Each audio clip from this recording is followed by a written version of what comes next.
There's a kind of wisdom that can't be found in books, classrooms, or even experience.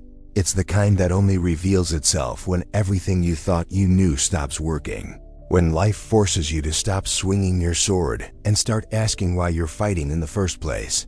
This story is about a warrior who spent his life mastering every art of war, strategy, combat, leadership, yet discovered that the greatest victory had nothing to do with battle at all.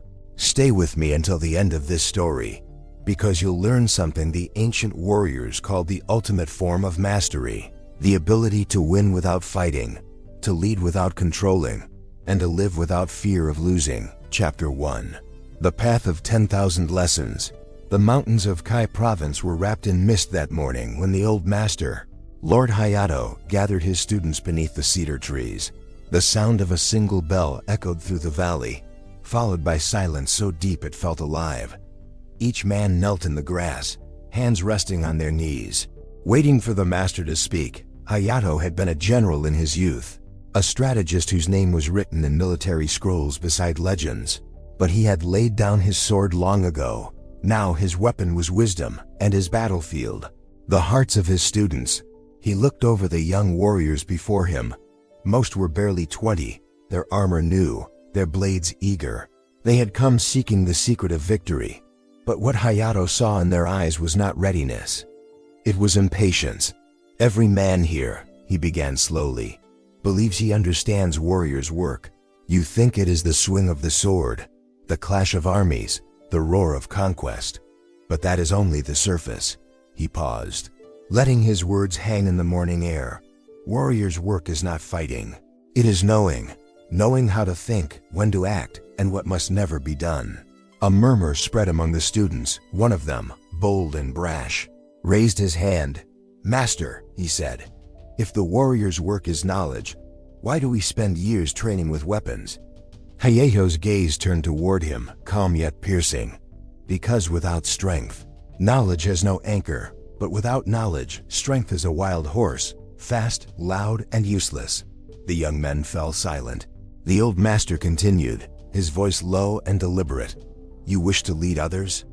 Then first, lead your mind. You wish to win wars? Then first, understand peace. The greatest victory is not on the battlefield, it begins here," he said, tapping his chest in the quiet chambers of discernment. He rose slowly, his knees creaking like old bamboo. "Come today, you begin learning not to fight, but to study." Chapter 2. The Library of Battles. The students followed him into a stone hall lined with scrolls. Dust drifted in golden shafts of light from the open windows. The air smelled of cedar ink and old paper. Hayato stopped before a row of ancient texts. The 6 strategies of Taigong, the writings of Sun Wu, the treatises of Wu Qi, and the diagrams of Zhuge Liang's 8 battle formations. He turned to them and said, "Before you draw a sword, you must learn to draw wisdom. The mind must become your first weapon." These scrolls hold the thoughts of men who understood that every war is decided long before the blades meet. Students bowed. "Master," one asked, "should we memorize their words?" Hayato shook his head. "No, study them. Yes, but do not become prisoners of their wisdom. The great strategists taught principles, not commands. Their words are fingers pointing to the moon, not the moon itself. A wise warrior reads both the scroll and the silence between the lines." He pulled a scroll from the shelf and laid it on the mat. "Here," he said. Sun Wu wrote, "To win 100 battles is not the height of skill. To subdue the enemy without fighting is. What does this mean to you?" The students exchanged glances. One answered, "It means to win with strategy instead of force." "Partly," said Hayato, "but not fully. It also means to understand people. If you can read a man's heart, his fears, his desires, you can guide him without drawing blood. To study the art of war is to study humanity itself." He began walking slowly along the shelves. "You will find many weapons in these books, swords, bows, tactics, and traps. But the greatest of all weapons is clarity. A general who sees clearly cannot be surprised. A warrior who knows himself cannot be defeated."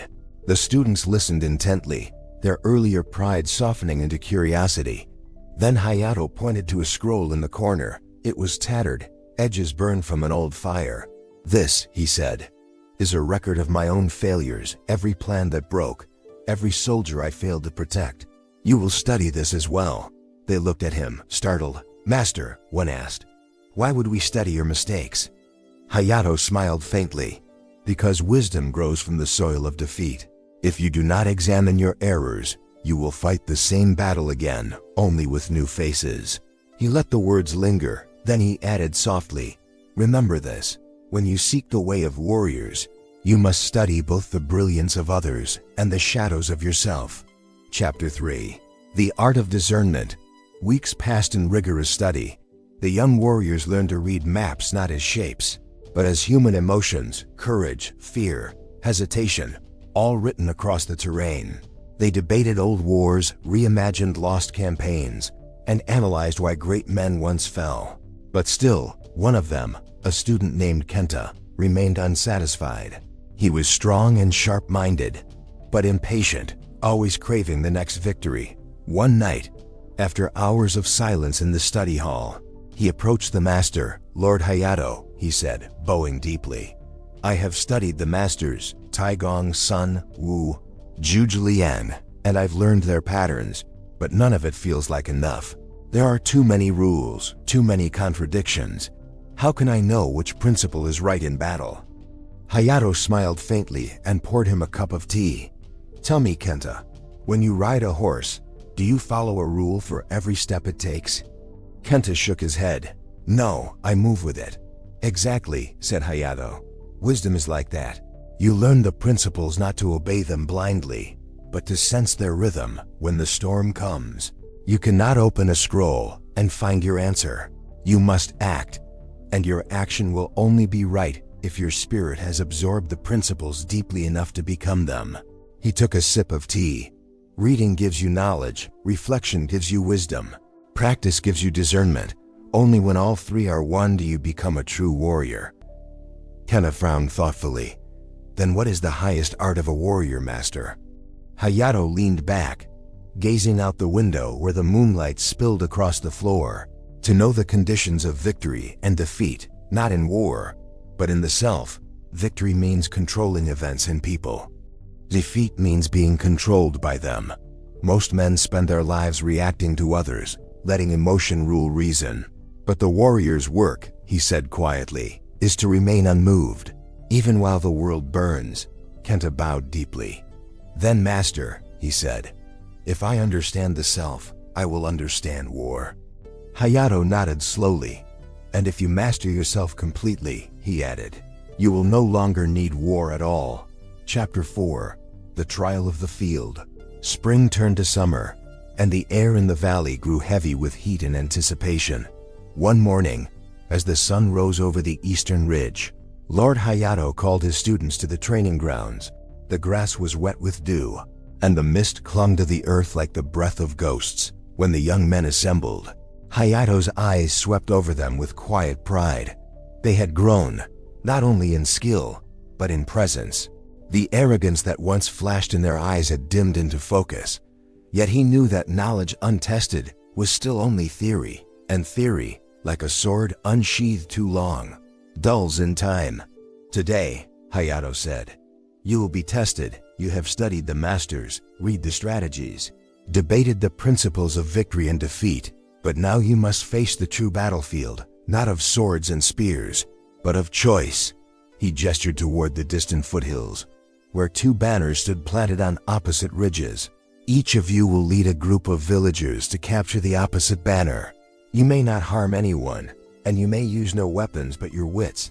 The team that wins will not be the one that moves fastest, but the one that moves wisely." The students bowed, hearts racing among them. Kenta clenched his fists, determined to prove that his studies had not been in vain. At Hayato's signal, the group scattered. Kenta and his men rushed toward the hill. Remembering the teachings of Sun Wu, he devised an ambush near a narrow pass. But as they waited, the hours stretched into silence. His companions grew restless, hungry, uncertain. Meanwhile, another student, Ryo, took a different approach. He studied the terrain, spoke gently with the villagers, and noticed that the opposing group's banner could be reached through an unused irrigation channel. Instead of ordering, he asked his team for ideas, and together, they found a way to reach the ridge without confrontation. By sunset, Ryo's banner stood planted firmly on the opposite hill. When the students returned, sweaty and exhausted, Hayato sat waiting beneath the great cedar. "Tell me," he said, "what did you learn?" Kenta bowed deeply, frustration in his voice. "I followed the principles of ambush and patience, but I failed," Ryo spoke softly. "I listened, I looked. I trusted the people with me, and together we succeeded." Hayato nodded. "Kenta, you read the words of strategy, but Ryo read the world itself. Remember, the scrolls teach forms. Wisdom teaches flow." They say the greatest danger to an empire is not the enemy at its gates, but the confusion inside its walls. Every day we fight 1,000 invisible wars between motion and meaning, noise and purpose, activity and understanding. We move faster, think harder, plan more, yet somehow we feel lost. But centuries ago, there lived a warrior who discovered something no blade could teach him, that motion without order is chaos, and stillness with purpose is power. This is his story of how he learned to see the hidden pattern beneath all things. And if you listen closely, you might recognize your own life in his battles. The same confusion, the same search for clarity, because by the end of this story, you won't just know how to act. You'll understand why you act. This is the order of all things. Chapter 1, The Noise of Movement. In the heart of the imperial capital, where towers of stone and banners of crimson caught the morning wind, a young strategist named Haru lived in constant motion. He was the rising mind of his generation, praised for his quick decisions, envied for his flawless record in skirmishes, and adored by the court for his charm. His notebooks were filled with diagrams of formations, lists of tactics, and endless notes on timing, pressure, and response. He was a man who believed victory was born from activity, that movement itself was mastery. But beneath the glittering praise, Haru felt an unease that he could never quite name. Though every decision he made seemed right, the outcomes never satisfied him. His troops followed his orders, yet their eyes often looked empty. His reports impressed the ministers, yet his heart felt heavy each night. He won, and still he was restless. One evening, his commander, the aging General Ren, summoned him to the garden. The air was still, and the moon hung pale above the koi pond. Ren was known as the Unmoved Mountain, a man who had seen decades of war and peace without ever showing haste. He watched Haru silently for a long while before speaking. "You move too much?" the old general said finally. His voice like gravel softened by wisdom. Haru frowned, puzzled. "With respect, master, isn't motion the essence of war? If we don't move first, we fall behind?" Ren smiled faintly. "And what if your movement leads nowhere?" Haru hesitated. "Then we move again," the general sighed. "That is what troubles me. You think in terms of affairs, actions, maneuvers, responses, but you have not yet seen the objects, the still things that give meaning to the motion. You know how to act, but not why?" The words landed like stones. Haru bowed respectfully, though confusion clouded his mind. Ren continued. "The world is divided between what moves and what stands still. The still things are forms, boundaries, and purposes, the pillars of heaven and earth. The moving things are affairs, the winds of cause and effect. If you do not understand the order between them, all your brilliance will turn to chaos." Haru's brow furrowed. "Then teach me." "Master, teach me how to find this order." Ren's eyes softened. "Not yet. First, you must learn to see." Chapter 2, The Unseen Structure. The following weeks passed quietly. General Ren stopped giving Haru direct orders and instead assigned him to observe the daily operations of the fortress. Not the soldiers, but the small things. He told him to watch the cooks as they prepared meals, the blacksmiths as they shaped iron, the clerks as they arranged records, and the gardeners as they pruned the trees. At first, Haru found it pointless. He was a man of war, not of kitchens or scrolls, but as the days went on, he began to notice a strange pattern. The cooks moved in harmony because their tools were placed precisely where they belonged. The blacksmiths worked efficiently because the bellows, tongs, and hammers were arranged in a perfect circle of motion. Even the clerks, often overlooked, worked like a quiet orchestra, the quills, ledgers, and wax seals all placed in deliberate balance. It dawned on Haru that each of these humble tasks followed a hidden structure, a rhythm between what was fixed and what was moving. When that rhythm was broken, when a tool was missing or a record misplaced, confusion spread instantly. One afternoon, Ren joined him in the courtyard, where Haru stood watching the gardeners shape the hedges into spirals. "Do you see it now?" asked the old general. Haru nodded slowly. "I think so. Everything works because it has order. When the order breaks, chaos comes." Ren smiled. "Good, and what creates that order?" Haru thought for a long moment. "Understanding," he said finally. "The gardener knows where each branch must bend. The cook knows which spice comes before the next. The clerk knows which document completes another. They act with purpose." Ren nodded approvingly. "Exactly, the wise act not from habit but from clarity. They see both the affair and the object, the action and the thing, and they never confuse the two." He turned toward the horizon where the sky glowed with the faint colors of dusk. "Most men mistake the means for the end. They fight wars to win battles, not realizing battles are only steps toward peace. They chase wealth to feel secure, but forget that security was the goal all along. This confusion between means and ends is the root of all disorder, in kingdoms, in families, and in hearts." The general's words echoed in Haru's mind long after he left. That night he could not sleep. He looked at the scrolls he had written, hundreds of plans, calculations, and maps, and for the first time, he wondered if he had ever truly known what they were for. Chapter 3. The Lesson of Stillness. Weeks later, a small crisis arrived that would test what Haru had learned. A messenger arrived breathless from the southern garrison. Two divisions of soldiers had begun to quarrel over supplies. One blamed the other for hoarding food. The other accused them of laziness. Tempers had flared, and now the men were on the brink of violence. General Ren was away in council, so the responsibility fell to Haru. He saddled his horse and rode through the night. The moment he arrived, he was greeted by shouts and clashing metal. Soldiers glared at each other, hands on hilts, faces red with fury. He dismounted, heart pounding, his mind flashing through a dozen tactical responses, commands, punishments, threats. But then he remembered the cooks, the blacksmiths, the gardeners. He took a deep breath. "Stop!" he shouted. "No one moves!" The soldiers froze. Haru walked slowly between them, looking not at their weapons, but at their surroundings. He saw the cause immediately. The storage tents were misplaced. Supplies that were meant for one group were labeled for another. The order, the structure, had been disturbed. He turned to the captains.